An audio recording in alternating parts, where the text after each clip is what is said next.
Hello everyone and welcome back to this channel, and today I'm going to walk you through Buy Me a Coffee quick review. So you see, what is Buy Me a Coffee? Buy Me a Coffee BMC is a popular creator monetization platform where fans can support artists, writers, podcasters and other creators through one-time tips or memberships. Here are the pros. 1. Easy setup.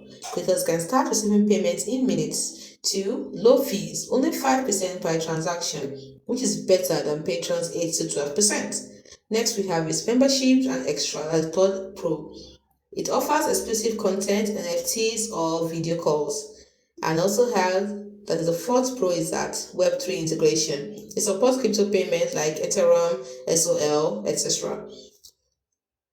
Well, look at the next pro, which is no monthly fees. Unlike Patreon, BMC is free unless you earn. Let's look at the cons of Buy Me Coffee. One is limited branding. You have fewer customization options than rivals like Coffee. Number two, no built-in shop. You cannot sell physical products directly in Buy Me Coffee. And lastly, smaller community. There's less traffic than Patreon or YouTube memberships. So who should use Buy Me Coffee? Buy Me Coffee is ideal for small to mid-sized creators, bloggers, indie musicians, YouTubers who want a simple, low-fee tipping system. Not the best for selling merch or large-scale memberships. So what's my verdict? Well, I give it a 4.2 out of 5, which is great for casual creators but lacks advanced features. It's as simple as that. Hope you found this video helpful.